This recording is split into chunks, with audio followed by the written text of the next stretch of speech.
नमस्कार दोस्तों। तो दोस्तों कैसे हैं आप सबकी तैयारी कैसे चल रही है केवीएस एग्ज़ाम की। दोस्तों अच्छा से करते रहिए तैयारी, अपना 100% दीजिए। और ये जो 3 से 4 दिन का टाइम आपके पास है, इसमें आप लोग ज़बरदस्त प्रैक्टिस करिए, जितना ज़्यादा आपसे हो पाए रिवीजन करिए। जो आप पहले पढ़ चुके हैं उसका रिवीजन करिए ज़्यादा से ज़्यादा। इस चैनल पे हिंदी का, कंप्यूटर का, जीके जीएस, करंट अफेयर्स का जितना भी वीडियो है, ऑल टू ऑल वीडियो आप लोग रिपीट करके देख लें। एग्ज़ाम में जाने से पहले आपको अच्छा खासा हेल्प होगा। ओके दोस्तों, जैसा कि आपको बताए थे कि 2022 का इंपॉर्टेंट करंट अफेयर्स आपको करवाएंगे, तो इसमें टोटल 50 से ऊपर करंट अफेयर्स लिए हैं। आप लोग लास्ट तक देखें, all to all current affairs बहुत ही अच्छा है। और हो सके तो आपको एक वीडियो और करंट अफेयर्स का दे देंगे कल से परसों तक, जो आपके लिए अच्छा रहेगा। और उसमें भी ज़्यादा से ज़्यादा करंट अफेयर्स देंगे जो आपके लिए अच्छा रहेगा। और इस चैनल पे पहले जितना भी करंट अफेयर्स आया हुआ है, ऑल टू ऑल आप लोग देख लें। ओके क्योंकि बहुत सारा करंट अफेयर्स पहले भी इस चैनल पे अपलोड किया गया था। यदि आप लोग नहीं देखें तो देख लें, आपके लिए अच्छा रहेगा। और स्पेशल ओलंपिक से एक वीडियो दिए थे कुछ दिन पहले, यदि आप लोग नहीं देखें तो वो भी देख लें। टोक्यो ओलंपिक से संबंधित भी एक क्वेश्चन उसमें है, जो कि आपको इस एग्जाम में अच्छा खासा हेल्प करेगा यदि ओलंपिक से क्वेश्चन पूछा जाएगा तो। और नहीं तो सभी एग्जाम में आपको अच्छा खासा हेल्प करते रहेगा। ओके तो दोस्तों चलिए हम लोग इस वीडियो का all to all current affairs अच्छा से देख लेते हैं। यदि आप लोग मेरे चैनल पर नए हैं तो चैनल को जरूर सब्सक्राइब कर लें। आपको ये करंट अफेयर्स अच्छा लगेगा तो वीडियो को लाइक कर दीजिएगा। ओके आपको ये करंट अफेयर्स केवीएस एग्जाम सहित सभी एग्जाम में अच्छा खासा हेल्प करेगा और आगे भी अच्छा अच्छा करंट अफेयर्स आपको ला के देंगे। ओके तो दोस्तों चलिए देखते हैं पहला क्वेश्चन क्या है। दोस्तों पहला क्वेश्चन क्या दिए हैं कि हाल ही में किस राज्य के विधानसभा में राज्य विश्वविद्यालय के मामले में राज्यपाल की शक्तियां मुख्यमंत्री को हस्तांतरित करने का प्रस्ताव पारित किया गया है। दोस्तों जैसा कि आप लोग जानते हैं कि यूनिवर्सिटी का जो पावर होता है वो राज्यपाल के हाथ में होता है, गवर्नर के हाथ में, है ना। लेकिन हाल ही में एक राज्य में उसके विधानसभा में ये प्रस्ताव पारित किया गया कि राज्यपाल की जो शक्ति है विश्वविद्यालय से संबंधित वो मुख्यमंत्री के हाथों में आ जाएगी। तो वो कौन सा राज्य है दोस्तों? तो ये पश्चिम बंगाल है, वेस्ट बंगाल है। ओके तो आप लोग अच्छा से ध्यान में रखिएगा, है ना। जब जगदीप धनखड़ वहाँ के राज्यपाल हुआ करते थे और वर्तमान मुख्यमंत्री ममता बनर्जी, दोनों में थोड़ा अनुबंध बहुत ज़्यादा हुआ करता था, है ना। उसी समय ये प्रस्ताव पारित किया गया था। आप लोग अच्छा से ध्यान में रखिएगा। और अब जगदीप धनखड़ जो हैं वो भारत के उपराष्ट्रपति बन चुके हैं ना। तो आपसे कहीं ये पूछा जाए कि जगदीप धनखड़ उपराष्ट्रपति बनने से पहले किस राज्य के राज्यपाल थे, तो पश्चिम बंगाल के थे, है ना। और अभी वहाँ के मुख्यमंत्री ममता बनर्जी हैं। आइए देखते हैं अगला क्वेश्चन क्या है। दोस्तों ये क्वेश्चन क्या कह रहा है, वर्तमान में पश्चिम बंगाल के राज्यपाल कौन है। तो अभी पश्चिम बंगाल के राज्यपाल कौन है दोस्तों? सीवी आनंद बोस। तो आप लोग अच्छा से ध्यान में रखिएगा, जब जगदीप धनखड़ उपराष्ट्रपति के लिए उम्मीदवार बने तो उस समय वो राज्यपाल के पद से त्यागपत्र दे दिए थे और उसके बाद सीवी आनंद बोस वहाँ के राज्यपाल बने हैं। तो आप लोग अच्छा से ध्यान में रखिएगा। ओके चलिए अगला देखते हैं क्वेश्चन नंबर 3 नंबर क्या है दोस्तों? जून 2022 में अग्नि 4 मिसाइल का सफल परीक्षण एपीजे अब्दुल कलाम द्वीप से किया गया। एपीजे अब्दुल कलाम द्वीप कहाँ स्थित है? तो ये कहाँ है दोस्तों? तो ये चांदीपुर उड़ीसा में स्थित है। आप लोग अच्छा से ध्यान में रखिएगा। और इसका जो है पहले नाम क्या था? व्हीलर द्वीप, है ना। तो व्हीलर द्वीप का ही नाम बदलकर एपीजे अब्दुल कलाम द्वीप किया गया। तो आप ये भी अच्छा से ध्यान में रखिएगा। ये भी आता है कि व्हीलर द्वीप का नाम बदलकर क्या किया गया है, तो यह एपीजे अब्दुल कलाम द्वीप किया गया। तो आप लोग अच्छा से ध्यान में रखिएगा। तो ये अग्नि 4 मिसाइल जो कहाँ से लॉन्च की गई जून 2022 में, तो ये चांदीपुर उड़ीसा से एपीजे अब्दुल कलाम द्वीप से। ओके तो आप लोग अच्छा से ध्यान में रखिएगा। चलिए इसके आगे देखते हैं थोड़ा। ये अग्नि 4 मिसाइल का रेंज क्या है दोस्तों? तो ये 4000 किलोमीटर का इसका रेंज है। और यह किस टाइप का मिसाइल है दोस्तों? तो यह सतह से सतह टाइप का है, यानी सरफेस टू सरफेस, है ना। और यह किसके द्वारा बनाया गया है? तो यह डीआरडीओ के द्वारा बनाया गया है। तो आप लोग अच्छा से ध्यान में रखिएगा। ओके चलिए देखते हैं अगला क्या कह रहा है क्वेश्चन। ये क्या कह रहा है दोस्तों? रक्षा अनुसंधान एवं विकास संगठन के वर्तमान में अध्यक्ष कौन है, यानी कि डीआरडीओ के अध्यक्ष कौन है। तो अभी डीआरडीओ के अध्यक्ष कौन है दोस्तों? तो doctor Samir V Kamat DRDO के अध्यक्ष हैं। आप लोग अच्छा से ध्यान में रखिएगा। ओके चलिए इसके बारे में थोड़ा और आगे देख लेते हैं जानकारी। ये वी कामत से पहले डीआरडीओ के अध्यक्ष कौन थे? तो जी सतीश रेड्डी डीआरडीओ के अध्यक्ष थे, जो अभी क्या है, जी सतीश रेड्डी वर्तमान में क्या हैं? तो ये रक्षा मंत्री के वैज्ञानिक सलाहकार हैं। आप लोग अच्छा से ध्यान में रखिएगा। Scientific adviser to defence minister, है ना। ये अभी डिफेंस मिनिस्टर के वैज्ञानिक सलाहकार हैं। तो आप लोग अच्छा से ध्यान में रखिएगा। आपसे कहीं ये पूछा जाए कि रक्षा मंत्री का वैज्ञानिक सलाहकार किसे बनाया गया है, तो जी सतीश रेड्डी को। ओके हाँ, जो कि पहले डीआरडीओ के अध्यक्ष थे। ओके चलिए आगे देखते हैं। और थोड़ा इसी में देख ले दोस्तों कि अभी डिफेंस मिनिस्टर कौन है? तो राजनाथ सिंह हैं। डीआरडीओ का स्थापना कब किया गया? डीआरडीओ कब बनाया गया? तो 1958 में बनाया गया। और इसका हेडक्वार्टर कहाँ है? तो नई दिल्ली में, है ना। इसके बाद देख लें दोस्तों कि डीआरडीओ का मोटो क्या है। तो डीआरडीओ का मोटो है strength origin is in science, है ना, बलस्य मूलंग विज्ञानम। तो आप लोग अच्छा से ध्यान में रखिएगा। और डीआरडीओ का फुल फॉर्म क्या होता है दोस्तों? Defence research and development organisation, defence research and development organisation, है ना। तो आप लोग अच्छा से ध्यान में रखिएगा। ओके, चलिए आगे देखते हैं आगे क्या कह रहा है। 5 नंबर क्या कह रहा है दोस्तों, विश्व के उच्च शैक्षणिक संस्थानों के क्यूएस रैंकिंग 2023 में भारत का सर्वोच्च शैक्षणिक संस्थान किसे चुना गया है। कहने का तात्पर्य यह है कि विश्व के उच्च शैक्षणिक संस्थान जितने भी हैं उसका एक रैंकिंग जारी किया जाता है, किसके द्वारा, क्यूएस एक संस्था है उसके द्वारा। ओके, तो ये जो रैंकिंग जारी की गई है 2023 के लिए, इसमें भारत का भी शैक्षणिक संस्थान है। टॉप पर है जो सर्वोच्च शैक्षणिक संस्थान है वो कौन सा है दोस्तों, Indian institute of science Bengaluru है, जिसका विश्व में रैंकिंग 155वां दिया गया है। तो आप लोग अच्छा से ध्यान में रखिएगा। ओके, बहुत ही इंपॉर्टेंट क्वेश्चन है, आप लोग एक बार और अच्छा से देख लें कि विश्व के उच्च शैक्षणिक संस्थानों के क्यूएस रैंकिंग 2023 में भारत का सर्वोच्च शैक्षणिक संस्थान किसे चुना गया है, तो वो Indian institute of science Bengaluru को चुना गया है, जिसका विश्व में स्थान 155वां है और भारत में पहला स्थान दिया गया है। ओके, भारत में जितने भी शैक्षणिक संस्थान हैं उसमें इसका प्रथम स्थान दिया गया है, इंडियन इंस्टीट्यूट ऑफ साइंस का। ओके, तो आप लोग अच्छा से ध्यान में रखेंगे। और एक पॉइंट क्या है दोस्तों, क्यूएस रैंकिंग जो आया है इसमें भारत का टोटल 41 संस्थान इंस्टीट्यूट इसमें शामिल की गई है। तो आप लोग अच्छा से ध्यान में रखिएगा। चलिए अगला देखते हैं। वो क्वेश्चन तो भारत की बात हो गई दोस्तों, अब विश्व में प्रथम स्थान पे कौन सा शैक्षणिक संस्थान है, ये क्वेश्चन वही कह रहा है कि विश्व के उच्च शैक्षणिक संस्थानों के क्यूएस रैंकिंग 2023 में विश्व का सर्वोच्च शैक्षणिक संस्थान किसे चुना गया है, यानी कि पूरे वर्ल्ड में ये कौन सा संस्था है दोस्तों, तो ये Massachusetts institute of technology Cambridge America का है। इसको दुनिया का यानी कि विश्व का सर्वोच्च शैक्षणिक संस्थान चुना गया है। तो आप लोग अच्छा से ध्यान में रखेंगे। और ये क्यूएस रैंकिंग जो जारी करता है, ये क्यूएस कहाँ का संस्था है, तो ये लंदन स्थित संस्था है। आप लोग अच्छा से ध्यान में रखेंगे। ओके, चलिए अगला देखते हैं। 7वां नंबर क्या है दोस्तों, भारतीय सेना के तीनों अंगों में नौजवानों की भर्ती के लिए 14 जून 2022 को कौन सी योजना की घोषणा की गई, तो ये कौन सी योजना थी दोस्तों, अग्निपथ योजना की घोषणा की गई कब, 14 जून 2022 को। और ये वायुसेना, थल सेना और नौसेना तीनों में सेना का भर्ती करेगा। ओके, और इसमें जो सैनिक भर्ती होंगे उसको अग्निवीर कहा जाएगा। तो आप लोग अच्छा से ध्यान में रखेंगे। आपसे योजना पूछे तो अग्निपथ योजना होगा, है ना, और आपसे सैनिक का नाम पूछे कि सैनिक का क्या नाम दिया गया, तो अग्निवीर, है ना। तो आप लोग इस बात को अच्छा से ध्यान में रखेंगे। यदि क्वेश्चन पूछा जाएगा तो अग्निवीर योजना भी ऑप्शन में रहेगा ही रहेगा, लेकिन आंसर होगा अग्निपथ योजना। ओके, हाँ, चलिए दोस्तों अगला देखते हैं। 8वां नंबर क्या है दोस्तों, गुस्तावो पेट्रो किस देश के नए राष्ट्रपति चुने गए हैं, तो ये कोलंबिया के नए राष्ट्रपति चुने गए हैं। कोलंबिया का राजधानी कहाँ है दोस्तों, बगोटा, है ना। तो आप लोग अच्छा से ध्यान में रखेंगे, कोलंबिया की राजधानी बगोटा। चलिए दोस्तों अगला देखते हैं, क्वेश्चन नंबर 9 नंबर क्या है दोस्तों, बोंग बोंग मार्कोस जूनियर किस देश के नए राष्ट्रपति चुने गए हैं, तो ये फिलीपींस के नए राष्ट्रपति चुने गए हैं। तो आप लोग अच्छा से ध्यान में रखेंगे, Bong Bong Marcos junior. Okay, हाँ, और फिलीपींस की राजधानी क्या है दोस्तों, मनीला। तो आप लोग अच्छा से ध्यान में रखेंगे, है ना। चलिए अगला देखते हैं, क्वेश्चन नंबर 10 नंबर क्या है दोस्तों, ब्रिक्स देशों के 14वां शिखर सम्मेलन 2022 किस देश की मेजबानी में वर्चुअल तरीके से संपन्न हुआ। तो ब्रिक्स सम्मेलन 2022 कहाँ हुआ दोस्तों, तो वो चीन की मेजबानी में हुआ। ये सब क्वेश्चन एग्जाम में बहुत ज़्यादा पूछा जाता है, ब्रिक्स का सम्मेलन कहाँ हुआ, अगला कहाँ होगा, इस तरह के क्वेश्चन एग्जाम में बहुत पूछा जाता है। ओके, चलिए दोस्तों अगला देखते हैं क्या कह रहा है। 11 नंबर क्या है दोस्तों, ब्रिक्स देशों का 15वां शिखर सम्मेलन 2023 किस देश में प्रस्तावित है, यानी कि किस देश में संपन्न होगा दोस्तों, तो ये साउथ अफ्रीका में संपन्न होगा, दक्षिण अफ्रीका में। तो आप लोग अच्छा से ध्यान में रखेंगे, बहुत ही इंपॉर्टेंट क्वेश्चन है। ओके, आपसे 2023 वाला पूछे तो ये साउथ अफ्रीका में होगा, आपसे 22 वाला पूछे कि कहाँ हुआ तो वो चाइना में हुआ, चीन में, है ना। तो आप लोग अच्छा से ध्यान में रखेंगे। चलिए आगे देखते हैं क्या कह रहा है। इसको तो आप लोग अच्छा से ध्यान में रखेंगे। ब्रिक्स में कौन कौन सा देश है, तो ब्राज़ील है, रसिया है, इंडिया है, चाइना है, साउथ अफ्रीका है। ओके, और इसका सम्मेलन भी इस अल्फ़ाबेट के अनुसार ही होता है दोस्तों। ओके, जैसे कि चाइना में हुआ था 2022 में इसका सम्मेलन, और 23 में कहाँ हो रहा है अगला, साउथ अफ्रीका में। इसी तरह 24 वाला कहाँ हो जाएगा, ब्राज़ील में, उसका अगला कहाँ होगा, रसिया में, उसका अगला कहाँ होगा, इंडिया में। तो आप लोग अच्छा से ध्यान में रखेंगे, है ना। यदि कुछ बीच में ऐसा अनहोनी ना आए तो ये इसी अनुसार बैठक होते रहती है ना। तो आप लोग अच्छा से ध्यान में रखेंगे। चलिए अगला देखते हैं दोस्तों।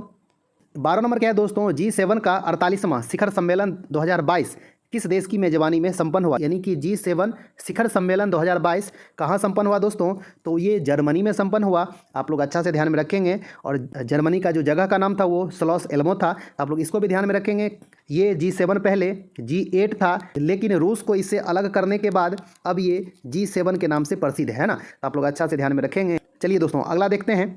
13 नंबर क्या कह रहा है दोस्तों, G7 का 49वां शिखर सम्मेलन 2023 किस देश में प्रस्तावित है। यानी कि G7 का शिखर सम्मेलन 2023 कहाँ होगा, तो वो जापान में होगा। इसको भी आप लोग अच्छा से ध्यान में रखेंगे, बहुत ही इंपॉर्टेंट क्वेश्चन है। ओके, और अब थोड़ा आप लोग देख लीजिए कि G7 में कौन कौन सा देश शामिल है। इस तरह से भी क्वेश्चन पूछा जाता है कि इनमें से कौन सा देश G7 में शामिल नहीं है, इनमें से कौन सा देश ब्रिक्स में शामिल नहीं है, इनमें से कौन सा देश G20 में शामिल नहीं है, इनमें से कौन सा देश सार्क का सदस्य नहीं है। इस तरह से एग्जाम में क्वेश्चन आते ही आते हैं ना। आप लोग ये देख लें कि G7 में कौन कौन सा देश शामिल है। इसमें 7 देश हैं। कौन कौन है, Canada, France, Italy, Japan, Britain, America और जर्मनी, है ना। 1 2 3 4 5 6 7 देश है। पहले इसमें रसिया भी था तो 8 था, लेकिन अभी रसिया इसमें नहीं है ना। तो आप लोग अच्छा से ध्यान में रखेंगे, ये सातों का सातों नाम आप लोग अच्छा से ध्यान में रखेंगे, एग्जाम में क्वेश्चन पूछा जाता है। चलिए दोस्तों आगे देखते हैं। अब आप लोग थोड़ा इसको भी अच्छा से ध्यान में रखेंगे दोस्तों कि किस देश के कौन राष्ट्र अध्यक्ष हैं। इस तरह से एग्जाम में भी क्वेश्चन आते हैं। तो आपसे कहीं पूछा जाए कि वर्तमान में कनाडा के पीएम कौन है, यानी कि प्रधानमंत्री, तो अभी कनाडा के पीएम जस्टिन ट्रूडो हैं। तो आप लोग अच्छा से ध्यान में रखेंगे, ये लिखा जाता है अंग्रेजी में इस तरह, लेकिन हिंदी में इसको ट्रूडो कहा जाता है। ओके, हाँ, तो आप लोग अच्छा से ध्यान में रखेंगे। उसके बाद फ्रांस के प्रेसिडेंट कौन है, तो ये इमैनुअल मैक्रोन है। आप लोग अच्छा से ध्यान में रखेंगे, है ना। उसके बाद इटली के पीएम कौन है अभी, तो वो मारियो ड्रागी है। आप लोग अच्छा से ध्यान में रखेंगे। उसके बाद जापान के पीएम कौन है, फुमियो किशिदा है। आप लोग अच्छा से ध्यान में रखेंगे, है ना। और जापान के पूर्व प्रधानमंत्री शिंजो अबे को गोली मारकर हत्या कर दी गई थी जब वो चुनाव प्रचार कर रहे थे, है ना। आप लोग देखे ही होंगे, सुने ही होंगे, तो आप लोग वो भी अच्छा से ध्यान में रखिएगा। और इसके बाद दोस्तों ब्रिटेन के पीएम कौन है अभी, तो ऋषि सुनक हैं। आप लोग अच्छा से ध्यान में रखेंगे, है ना। उसके बाद अभी अमेरिका के प्रेसिडेंट कौन है दोस्तों, तो ये जो बाइडन है। आप लोग अच्छा से ध्यान में रखेंगे। और अंतिम जो है जर्मनी के चांसलर कौन है, तो वो ओलाफ स्कोल्ज हैं। इसको भी आप लोग ध्यान में रखेंगे। तो ये सातों देश का जो भी राष्ट्राध्यक्ष हैं, इनका नाम आप अच्छा से ध्यान में रखेंगे, एग्जाम में पूछे जाते हैं। ओके, चलिए अगला देखते हैं दोस्तों क्या कह रहा है। 14 नंबर क्या है दोस्तों, ग्लोबल लिवेबिलिटी इंडेक्स 2022 के अनुसार रहने के लिए विश्व का सबसे उपयुक्त शहर कौन सा है, जिसे प्रथम स्थान दिया गया। यानी कि विश्व में रहने के लिए सबसे अच्छा जगह कौन है, तो वो वियना है, जो कि ऑस्ट्रिया की राजधानी है ना। तो आप लोग अच्छा से ध्यान में रखेंगे कि ग्लोबल लिवेबिलिटी इंडेक्स 2022 में प्रथम स्थान किस देश का दिया गया है, वो वियना को दिया गया है, जो कि ऑस्ट्रिया की राजधानी है ना। तो आप लोग अच्छा से ध्यान में रखेंगे। 15 नंबर क्या है दोस्तों, ग्लोबल लिवेबिलिटी इंडेक्स 2022 के अनुसार भारत में रहने के लिए सबसे उपयुक्त शहर कौन सा है। यानी कि इस इंडेक्स में जो शामिल किया गया है दोस्तों, भारत का शहर ओनली 2 शहर है। कौन कौन है, दिल्ली है और मुंबई है। दिल्ली का स्थान पूरे विश्व में 112वां स्थान दिया गया है और मुंबई का 117वां स्थान है। तो आप लोग अच्छा से ध्यान में रखेंगे, है ना। भारत का ओनली 2 शहर है, दिल्ली और मुंबई। तो आप लोग अच्छा से ध्यान में रखेंगे। ओके, चलिए अगला देखते हैं क्वेश्चन नंबर 16 नंबर क्या दोस्तों, वैश्विक शांति सूचकांक 2022 में प्रथम स्थान पर किस देश को रखा गया है जहां सर्वाधिक शांति है। यानी कि सबसे ज़्यादा शांति किस देश में है दोस्तों, तो वो आइसलैंड में है। आप लोग अच्छा से ध्यान में रखिएगा, एकदम ठंडा ठंडा जगह, बर्फ वाली जगह, एकदम मतलब वहाँ पर शांति है बहुत ज़्यादा, है ना। तो आप लोग इस तरह से ध्यान में रखेंगे कि आइसलैंड में, आइस में एकदम शांति है ना। वैश्विक शांति सूचकांक में जो प्रथम स्थान पर है वो आइसलैंड है ना। तो आप लोग अच्छा से ध्यान में रखेंगे। और इसके बाद आपसे कहीं पूछ दे सेकंड पे कौन है, तो न्यूजीलैंड, और थर्ड पे कौन है, तो आयरलैंड। आप लोग ध्यान में रखेंगे, तीनों का तीनों लैंड ही है ना। Iceland, New Zealand, Ireland. तो आप लोग ध्यान में रखेंगे, फर्स्ट सेकंड थर्ड तीनों में से कोई भी पूछेगा तो आप अच्छा से आंसर दे सकते हैं ना। चलिए अगला देखते हैं क्या कह रहा है। ये क्वेश्चन क्या कह रहा है दोस्तों, वैश्विक शांति सूचकांक 2022 में भारत को किस स्थान पर रखा गया है। यानी कि भारत का स्थान क्या है वैश्विक शांति सूचकांक में, पीस इंडेक्स में भारत का स्थान क्या है, तो 135वां स्थान है। आप लोग अच्छा से ध्यान में रखेंगे, 135। ओके, चलिए अगला देखते हैं क्वेश्चन नंबर 18। और 18वां नंबर क्या है दोस्तों, वैश्विक शांति सूचकांक 2022 में अंतिम स्थान पर किस देश को रखा गया है जहां सबसे कम शांति है, तो ये अफगानिस्तान को रखा गया है। आप लोग अच्छा से ध्यान में रखेंगे, जहां पे अभी वर्तमान में तालिबानी हुकूमत है ना। तो आप लोग अच्छा से ध्यान में रखेंगे। आपसे कहीं ये पूछा जाए कि ग्लोबल पीस इंडेक्स कौन जारी किया है, कौन जारी करता है, तो वो institute for economic and peace organisation है, जो कि कहाँ पे है, सिडनी में है, ऑस्ट्रेलिया में।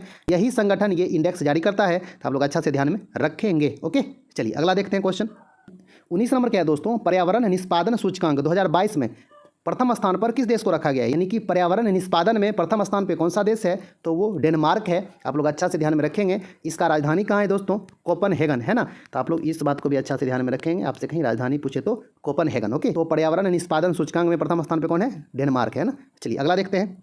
ये आपका क्या है दोस्तों, पर्यावरण निष्पादन सूचकांक 2022 में भारत को किस स्थान पर रखा गया है।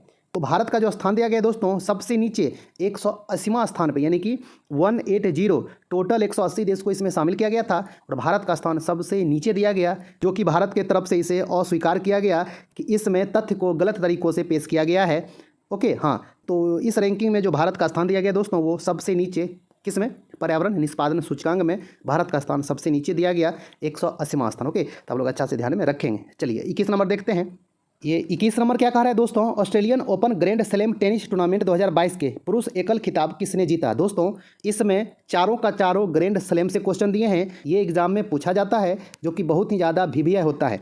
इसमें हर तरीका का क्वेश्चन पूछा जाता है, जैसे पुरुष एकल, महिला एकल, पुरुष युगल, महिला युगल, मिश्रित, हर तरीका का क्वेश्चन इसमें पूछा जाता है। इसमें बहुत टाइप का क्वेश्चन आता है, लेकिन आप लोग कम से कम एकल सिंगल वाला तो याद रखें ही रखें, ये सबसे ज़्यादा पूछा जाता है। यदि डिफ़िकल्ट करना चाहेगा तो आपसे मिश्रित भी पूछ सकता है, युगल भी पूछ सकता है ना। तो इसमें अलग अलग तरीके के क्वेश्चन पूछे जाते हैं, लेकिन इस वीडियो में जो हम क्वेश्चन दिए हैं ऑल टू ऑल एकल करवा दी हैं आपको। एक साल में total 4 grand slam tennis tournament होता है। 2022 में जो चारों हुआ है, चारों का चारों इसमें दे दिए हैं। आप लोग अच्छा से देख लीजिए और सभी का सभी आप याद रखिएगा, आपको आगामी सभी एग्जाम में अच्छा खासा काम देगा। ओके, साल के शुरुआत जब होता है, सबसे शुरू में जो होता है वो ऑस्ट्रेलियन ओपन होता है। ओके, तो सबसे पहले आप इसके बारे में जानें, उसके बाद धीरे धीरे एक एक करके आपको ऑल टू ऑल बता देंगे, है ना।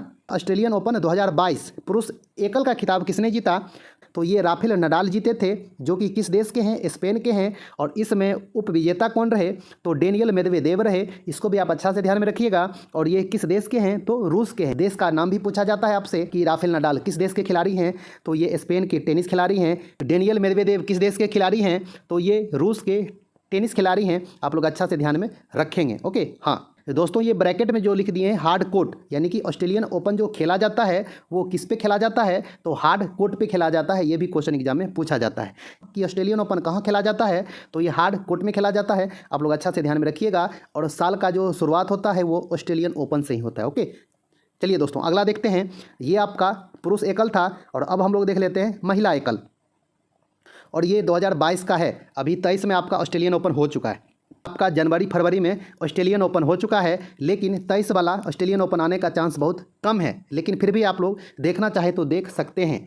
केवीएस एग्जाम में आने का चांस अभी बहुत ही कम है, लेकिन 2022 का चारों का चारों आप लोग अच्छा से देख के जाएंगे तो आपके लिए बहुत अच्छा होगा। दोस्तों ये महिला एकल है। ऑस्ट्रेलियन महिला एकल का खिताब कौन जीता? तो ये एशले बार्टी जीती है। कहाँ की है? ऑस्ट्रेलिया की खिलाड़ी है। और इसमें उपविजेता कौन रही? डेनिले कॉलिंस रही, जो कि अमेरिका की खिलाड़ी है। आप लोग अच्छा से ध्यान में रखेंगे, देश का नाम भी पूछा जाता है ना। आप लोग रिपीट करके देख लेंगे तो आपके लिए अच्छा होगा। चलिए दोस्तों अगला देखते हैं, क्वेश्चन नंबर 23। सबसे पहले आपका ऑस्ट्रेलियन ओपन होता है दोस्तों, और इसके बाद फ्रेंच ओपन होता है। ओके, हाँ तो आप लोग सीक्वेंस भी अच्छा से ध्यान में रखेंगे। तो French open grand slam tennis tournament 2022 के पुरुष एकल खिताब किसने जीता? तो इसके भी जो विजेता हैं दोस्तों वो राफेल नडाल ही हैं। और ऑस्ट्रेलियन ओपन के भी विजेता राफेल नडाल ही थे। तो आप लोग अच्छा से ध्यान में रखेंगे। और ये स्पेन के खिलाड़ी हैं। और इसमें जो उपविजेता रहे वो कास्पर रूड रहे, जो कि नॉर्वे के खिलाड़ी हैं। आप लोग अच्छा से ध्यान में रखेंगे। और ये फ्रेंच ओपन कहाँ खेला जाता है दोस्तों? वो क्ले कोर्ट में खेला जाता है। आप लोग अच्छा से ध्यान में रखेंगे। ऑस्ट्रेलियन ओपन कहाँ पे? हार्ड कोर्ट में। और फ्रेंच ओपन क्ले कोर्ट में, है ना। ये भी एग्जाम में क्वेश्चन पूछा जाता है। ओके, चलिए दोस्तों अब हम लोग देख लेते हैं फ्रेंच ओपन महिला एकल कौन जीती कौन हारी। फ्रेंच ओपन 2022 महिला एकल का खिताब किसने जीती? तो ये इगा स्वेतक, जो कि पोलैंड की खिलाड़ी है, वो जीती। और इसमें उपविजेता जो रही वो कोको गॉफ रही, जो कि अमेरिका की खिलाड़ी है। तो आप लोग अच्छा से ध्यान में रखेंगे। ओके, चलिए अगला देखते हैं, क्वेश्चन नंबर 25। इसके बाद होता है विमंडलन ग्रैंड स्लैम टेनिस टूर्नामेंट 2022 के पुरुष एकल का खिताब किसने जीता दोस्तों? तो ये नोवाक जोकोविच जीते हैं, जो कि सर्बिया के प्रसिद्ध खिलाड़ी हैं। और इसका उपविजेता कौन रहे? तो वो निक किर्गिओस रहे, जो कि ऑस्ट्रेलिया के खिलाड़ी हैं। आप लोग अच्छा से ध्यान में रखेंगे। और ये विंबलडन कहाँ खेला जाता है दोस्तों? तो ये ग्रास कोर्ट पे खेला जाता है। आप लोग अच्छा से ध्यान में रखेंगे। ओके दोस्तों, चलिए अब हम लोग देख लेते हैं महिला एकल का खिताब किसने जीती। तो दोस्तों Wimbledon grand slam tennis tournament 2022 के महिला एकल खिताब किसने जीता, यानी किसने जीती? तो किसने जीती दोस्तों? तो एलेना रिवेकिना है, जो कि कजाकिस्तान की खिलाड़ी हैं। और उपविजेता जो इसमें रही वो ओनस जबियोर रही, जो कि तुनिसिया की खिलाड़ी हैं। आप लोग अच्छा से ध्यान में रखेंगे। ओके, चलिए दोस्तों अब हम लोग देख लेते हैं अंतिम में अमेरिकी ओपन, जो कि साल के लास्ट में होता है अमेरिकी ओपन। ओके, चलिए देखते हैं पुरुष एकल और महिला एकल कौन कौन जीता कौन हारा। अमेरिकी open grand slam tennis tournament 2022 के पुरुष एकल खिताब किसने जीता? तो ये कार्लोस अल्काराज हैं, जो कि स्पेन के हैं, वो जीते हैं। और उपविजेता जो इसमें रहे वो कास्पर रूड रहे, जो कि नॉर्वे के खिलाड़ी है ना। और ये अमेरिकी ओपन कहाँ खेला जाता है दोस्तों? तो ये हार्ड कोर्ट में खेला जाता है। आप लोग अच्छा से ध्यान में रखेंगे। ऑस्ट्रेलियन ओपन भी हार्ड कोर्ट में ही था, तो आप लोग इसको भी अच्छा से ध्यान में रखेंगे। फ्रेंच ओपन क्ले कोर्ट में था, और विंबलडन वो ग्रास कोर्ट पे था। तो आप लोग अच्छा से ध्यान में रखेंगे सभी बात को। ओके, चलिए अगला देख लेते हैं, क्वेश्चन नंबर 28। महिला एकल का खिताब किसने जीती? अमेरिकी ओपन का। तो दोस्तों अमेरिकी ओपन महिला एकल का खिताब इगा स्विएतेक जीती है, जो कि पोलैंड की खिलाड़ी हैं। और उपविजेता जो रही वो ओनस जब्यूर रही, जो कि तुनिसिया की खिलाड़ी हैं। तो आप लोग अच्छा से ध्यान में रखेंगे। ओके, ये ऑल टू ऑल क्वेश्चन बहुत ही VVI है। आप लोग रिपीट करके देख लेंगे, नाम याद कर लेंगे, और आपसे हो सके तो देश भी याद कर लेंगे कि किस देश के खिलाड़ी हैं, तो आपके लिए अच्छा होगा। सभी एग्जाम में आपको काम देते रहेगा। ओके, चलिए दोस्तों देख लेते हैं क्वेश्चन नंबर 29। तो दोस्तों टेनिस टूर्नामेंट से उतना ही क्वेश्चन दिए थे, आप लोग अच्छा से देख लेंगे तो आपके लिए अच्छा रहेगा। 29 नंबर क्या है दोस्तों? फीफा वर्ल्ड कप 2022 किस देश में संपन्न हुआ? तो ये कतर में संपन्न हुआ दोस्तों। कतर की राजधानी कहाँ है? दोहा। तो आप लोग अच्छा से ध्यान में रखेंगे, है ना। चलिए अगला देखते हैं क्वेश्चन नंबर 30। 30 नंबर क्या है दोस्तों? फीफा वर्ल्ड कप 2022 का विजेता कौन बना? तो विजेता जो बना दोस्तों वो अर्जेंटीना बना, और उपविजेता जो बना वो फ्रांस बना। तो आप लोग अच्छा से ध्यान में रखेंगे, है ना। और ये फाइनल मैच बहुत ही ज़्यादा इंटरेस्टिंग था, जो लोग देखे होंगे उनको अच्छा से याद होगा। तो आप लोग विजेता और उपविजेता को अच्छा से ध्यान में रखेंगे, है ना। चलिए अगला देखते हैं दोस्तों क्वेश्चन नंबर 31। 31 नंबर क्या है दोस्तों? फीफा वर्ल्ड कप 2022 का गोल्डन बॉल किसे प्रदान किया गया? वो लियोन मेसी को प्रदान किया गया, जो कि अर्जेंटीना के खिलाड़ी हैं। आप लोग अच्छा से ध्यान में रखेंगे, है ना। चलिए 32 नंबर देखते हैं। ये आपका गोल्डन बॉल हो गया, और ये क्या है? गोल्डन बूट अवार्ड, है ना। यानी कि फीफा वर्ल्ड कप 2022 का गोल्डन बूट किसे प्रदान किया गया? तो वो केलियन मबाप्पे को प्रदान किया गया, जो कि फ्रांस के खिलाड़ी हैं, और फाइनल में ये अपना अच्छा भूमिका निभाए थे, है ना। आप लोग देखे होंगे तो आपको याद होगा इनका नाम, है ना। चलिए दोस्तों अगला देखते हैं क्वेश्चन नंबर 33 क्या कह रहा है दोस्तों? वर्तमान में भारत के मुख्य चुनाव आयुक्त कौन हैं? तो राजीव कुमार हैं। आप लोग अच्छा से ध्यान में रखेंगे। चीफ इलेक्शन कमिश्नर जो है वो राजीव कुमार है ना। तो आप लोग अच्छा से ध्यान में रखेंगे। चलिए दोस्तों अगला देखते हैं क्वेश्चन नंबर 34 नंबर क्या है दोस्तों? वर्तमान में भारत के नियंत्रक एवं महालेखाकार परीक्षक कौन है? यानी कि CAG कैग, भारत के कैग अभी कौन हैं? तो वो गिरीश चंद्र मुर्मू हैं। आप लोग अच्छा से ध्यान में रखेंगे। ये कैग बनने से पहले क्या थे? तो ये जम्मू कश्मीर के उपराज्यपाल थे। आप लोग अच्छा से ध्यान में रखेंगे। केंद्र शासित प्रदेश जम्मू कश्मीर के ये प्रथम उपराज्यपाल बने थे 31 अक्टूबर 2019 को, है ना। तो आप लोग अच्छा से ध्यान में रखेंगे इनका नाम। ओके, चलिए दोस्तों देखते हैं क्वेश्चन नंबर 35 नंबर क्या है दोस्तों? वर्तमान में केंद्र शासित प्रदेश जम्मू कश्मीर के उपराज्यपाल कौन हैं? तो अभी कौन है उपराज्यपाल? तो ये श्री मनोज सिन्हा हैं। आप लोग अच्छा से ध्यान में रखेंगे। ओके, चलिए दोस्तों अगला देखते हैं कि प्रथम कौन थे? तो वो गिरीश चंद्र मुर्मू थे, जैसा कि आपको अभी बताए थे कि जम्मू कश्मीर केंद्र शासित प्रदेश के प्रथम उपराज्यपाल गिरीश चंद्र मुर्मू थे। जम्मू कश्मीर केंद्र शासित प्रदेश कब बना? तो 31 अक्टूबर 2019 को बना। आप लोग ये डेट भी अच्छा से याद रखेंगे। ओके, हाँ, श्री मनोज सिन्हा जम्मू कश्मीर केंद्र शासित प्रदेश के दूसरे उपराज्यपाल हैं। ओके, हाँ, चलिए दोस्तों अगला देखते हैं। 36 नंबर क्या है दोस्तों? वर्तमान में केंद्र शासित प्रदेश लद्दाख के उपराज्यपाल कौन हैं? तो अभी वर्तमान में बने हैं 12 फरवरी 2023 से वो BD मिश्रा बने हैं, जो कि अरुणाचल प्रदेश के उपराज्यपाल थे। तो आप लोग अच्छा से ध्यान में रखेंगे। यदि आपको फरवरी के अनुसार पूछेगा तो BD मिश्रा आंसर होगा, और नहीं तो 31 जनवरी 2023 तक पूछेगा लद्दाख के उपराज्यपाल कौन हैं, तो राधा कृष्ण माथुर आंसर होगा। आप लोग अच्छा से ध्यान में रखेंगे। ये कब बने थे? ये 31 अक्टूबर 2019 को बने थे, जिस दिन लद्दाख को केंद्र शासित प्रदेश बनाया गया। जम्मू कश्मीर और लद्दाख को दो अलग अलग केंद्र शासित प्रदेश बनाया गया। जम्मू कश्मीर के उपराज्यपाल बने गिरीश चंद्र मुर्मू, और लद्दाख के उपराज्यपाल बने राधा कृष्ण माथुर। इनको RK माथुर भी कहा जाता है ना। तो आप लोग अच्छा से ध्यान में रखेंगे। इन सभी बातों को आप लोग अच्छा से ध्यान में रखेंगे तो आपके लिए अच्छा रहेगा। ओके, चलिए अगला देखते हैं दोस्तों। 37 नंबर क्या कह रहा है दोस्तों? जम्मू कश्मीर और लद्दाख दो अलग अलग केंद्र शासित प्रदेश कब बना? तो ये 31 अक्टूबर 2019 को बना। आप लोग अच्छा से ध्यान में रखेंगे, है ना। समझ में आ गया दोस्तों। चलिए अगला देखते हैं क्वेश्चन नंबर 38 नंबर क्या है दोस्तों? भारत के 50वें मुख्य न्यायाधीश कौन बने हैं? यानी कि CJI, है ना, चीफ जस्टिस ऑफ इंडिया कौन बने हैं? वो DY चंद्रचूड़ बने हैं। आप लोग अच्छा से ध्यान में रखिएगा। कब से बने हैं? तो 9 नवंबर 2022 से बने हैं। इनसे पहले कौन थे? उदय उमेश ललित थे, जिनको UU ललित भी कहा जाता है। आप लोग अच्छा से ध्यान में रखेंगे। ये 49वें मुख्य न्यायाधीश थे और ये 50वें बने। ओके, चलिए दोस्तों देखते हैं 39 नंबर क्या है दोस्तों? वर्तमान में संघ लोक सेवा आयोग के अध्यक्ष कौन है? यानी कि UPSC के अध्यक्ष अभी कौन है? तो वो मनोज सोनी हैं। आप लोग अच्छा से ध्यान में रखेंगे। ओके, चलिए दोस्तों देखते हैं 40 नंबर क्या है दोस्तों? वर्तमान में भारत के विदेश मंत्री कौन हैं? तो वो S जयशंकर हैं। आप लोग अच्छा से ध्यान में रखेंगे। और अंतिम क्वेश्चन देखते हैं दोस्तों। वर्तमान में भारत के विदेश सचिव कौन हैं? तो वो विनय मोहन क्वात्रा हैं। आप लोग अच्छा से ध्यान में रखेंगे।